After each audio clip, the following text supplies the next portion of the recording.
Live for Dark PC Studios in Eddysville, Kentucky. It's time for another episode of Dark Easy's Evolution of Survivor Strategy. Tonight, we're breaking down the first returning player season. That's right, Survivor All-Stars, bringing back the 18 best players, I guess, of all time at the point of the show. Who's going to win, and what did Dark Easy think about the first returning player season? Your host, Dark Easy. Hello, Easy Nation. Welcome to another episode of Dark Easy's Evolution of Survivor Strategy. You know, Survivor All-Stars is one of those seasons which, I watch. This was probably the season I've probably seen the most. And it was really, it's still, one of my favorite seasons of Survivor. Just because the watching certain players, especially people like Rob Mariano, otherwise known as Boston Rob, play the game. And, it's kind of interesting to watch. So I'll get down to this entire season, talk about some of the gameplay moves. Because, the difference between a returning player season and just a regular Survivor season is there's one big difference. Everyone knows how to play. You're bringing in the best players who can play the game. Who's going to be able to outwit, outplay, outlast the others? So the ones who've already outwitted, outplayed, outlast. So it becomes a lot more complicated game than it does the first time when you play the game of Survivor. So it's kind of interesting to watch the first season of a returning player season. And so let's get right into it. So this first season we're separated into 3 different tribes. This season has the most players it's ever had at this point. That's 18 players. We have 18 some really interesting players. You have Kobe back. You have Rupert back. You have Boston Rob, Lex, Kathy, Amber, Jerry. I mean, there are all kinds of different style of players here.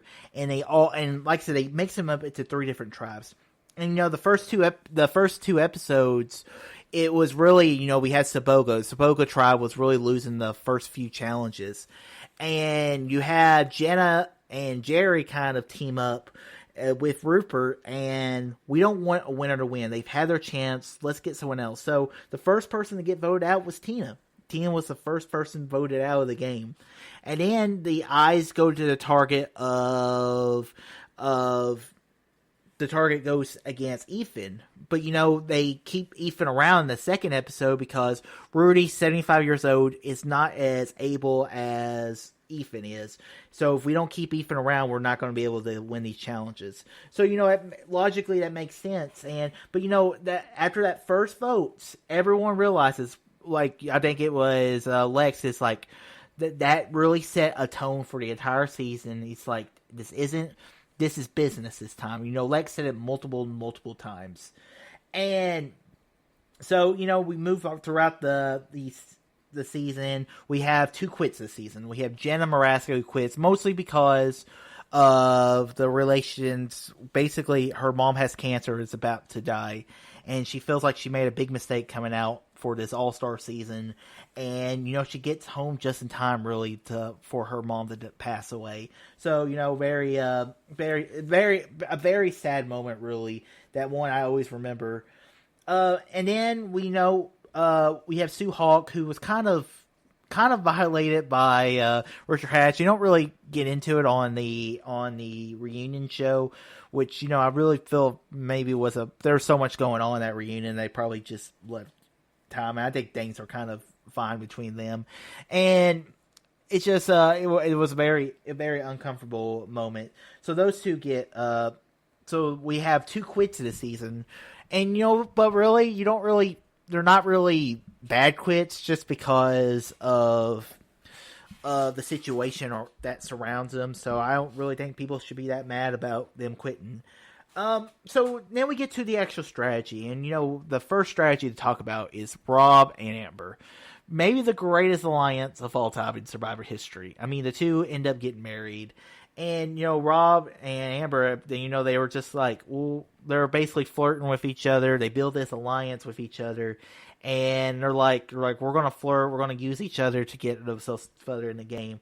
And we get to the first Chipera Tribal Council, and you have someone like Rob Cesternino, who is such a in Survivor Amazon. I gush all over his game style in Survivor Amazon. He just completely got outplayed by Ross and Rob. Ross and Rob, this is what he did the entire game. He put a hand out there. He made an alliance with someone and then basically broke the alliance. And the blind side of Ross Cesternino really kind of set a tone, along with, really set the tone of how Boss and Rob played this game of Survivor. And then basically the Saboga tribe gets dismantled and gets absorbed by both Chipera and Mogomogo. And after that, it's Chipera all the way, because then we see Mogomogo's tribe basically fall apart. First, they get rid of Richard Hatch.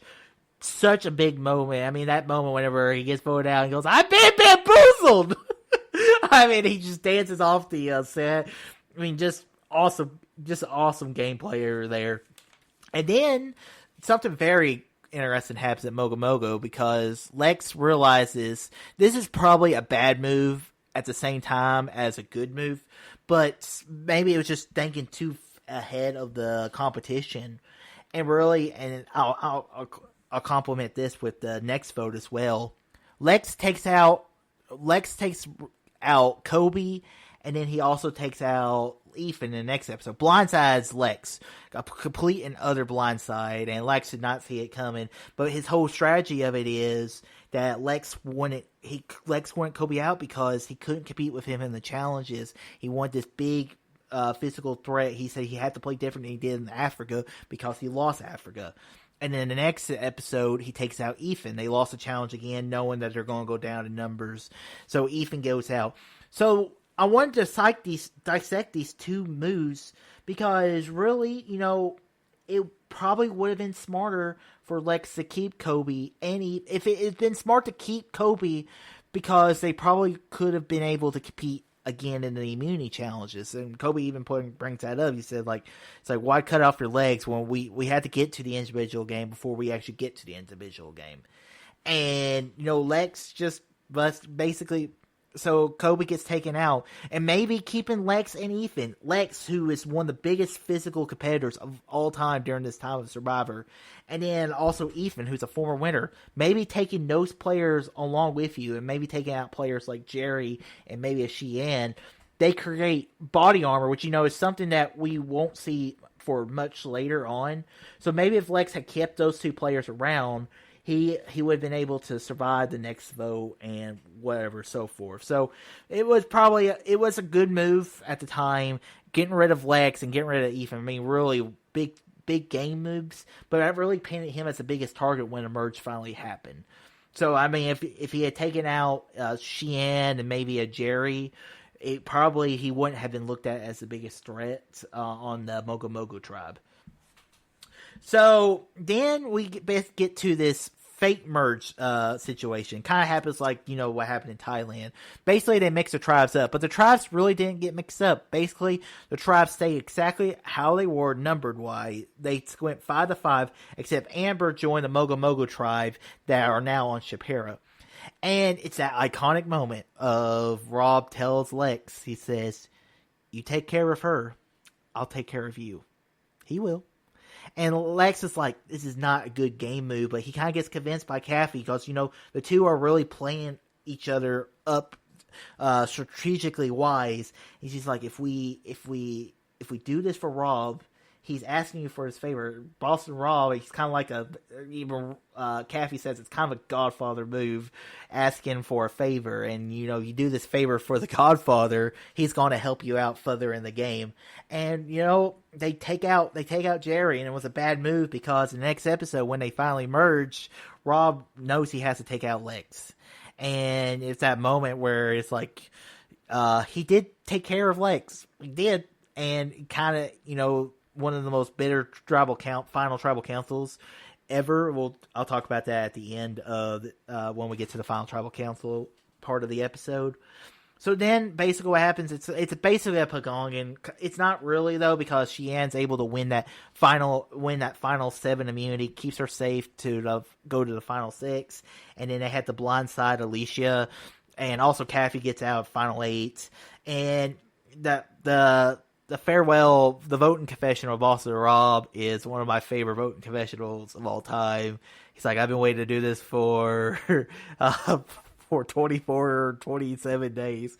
He's like, Arrivederci, sayonara, or as we say in Boston, see you later.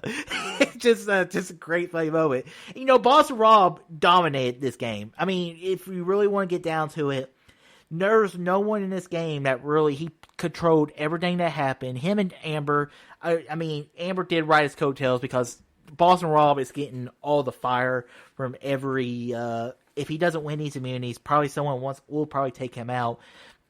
But he built all these alliances with, with Big Tom, Lex and Kathy, Rupert and Jana. They made that alliance on day 12 with Jana and Rupert, and he does honor it. They go to the final 4. But that final 5 vote, whenever he blindsides Big Tom, and when Big Tom gets his torch snuffed, and he just gives that stare, and you just realize that, sometimes you can overplay and lose this game. Most people do it when they get to the beach at the beginning of the Survivor seasons. Boston Rob probably did it at the end of the season because he made all these deals he could just not keep. You can't you can't write all these checks and hope that you have enough money. It doesn't work that way. And they took Jana and Rupert to the final 4, and Boston Rob, he's great at putting ideas in people's brain because Jana's she's like, I know what Boston Rob is doing. I know, but I don't want my fate in my game to draw a rock and end up losing the game. And maybe Jana should have drawn a rock. And I've been curious to see if they actually would have drawn rocks. I would have been curious if they actually done the fire making challenge. We'll never know, but who knows? I don't know if Rupert would have been able. I don't know if Rob would have beaten Rupert in a fire making challenge, but that would just been another kudos vote for Rob. And so yeah, final 3. Rob wins that final immunity, takes out Jana, and he goes to the final tribal council. The two. This is the first case of what we will know, and is another Survivor term to remember. Is the bitter jury. Because a lot of these jury members are bitter. Big Tom, Alicia, Lex. And that's what happens when you piss off people, though. I mean, it's part of the social game, though. So it's hard to call it bitter jury whenever he actually played the game. He played the game as well as he can. And I think future Survivor seasons, like the Survivor season the last 5, 6, or 7 years, would have rewarded Boston Rob that win. But, Amber made just as many moves. She flirted her way to the end and everything. So, Amber really, she rode Boston Rob's coattails. But, I remember this last season of Winners at War when Amber was talking about the Rob and how the only reason she really won was because they were voting against him.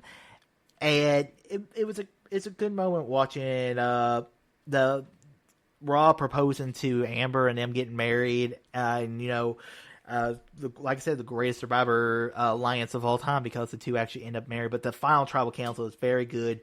Amber wins, and like I said, he may have overplayed at the end, basically trying to make in too many deals. I think if he would have just been honest with if he have taken out Cheyenne at final 9, I think there wouldn't have been so much hard feelings between Lex and Kathy. And I think maybe if he had taken Tom, maybe he should have taken Big Tom in the final 3 because I still think Rob would have been able to beat Big Tom in that final challenge. And then Big Tom probably would have won and then probably Boston Rob would have won the game. So, I think those are a couple moves that maybe Rob played a very dominating game. He dominated the entire game. Just because you dominate the game doesn't mean you win the game. So, guys, that ends this episode of the evolution of Survivor Strategy. I love All Stars. Definitely one of my favorite seasons. Yeah, I just enjoy the show very much. So, yeah, that's it for the first, really ends the first era of the Survivor era, which is known as the Classic era. The next era is not as memorable as some of these, as the first era is, but, we have to get through it. So I'm looking forward to watching Beyond 2 because I actually do really like the next season a lot. Another Battle of the Sexes. I'm ready to watch that. All right, guys. So, guys, make sure you click that like and subscribe button. Tell your friends about Easy Nation. And remember, guys, check out my main Darth Easy YouTube channel. I'm doing the top 100 movies of all time. These are my 100 favorite movies from those movies and those movies. If you disagree with them, that's fine, whatever. And also make sure you check out this the podcast I work on, the Darth Easy Show YouTube channel. I just posted a new top 10. This is the top 10 live action Disney movies. So check that out now. And guys, until next time, all too easy.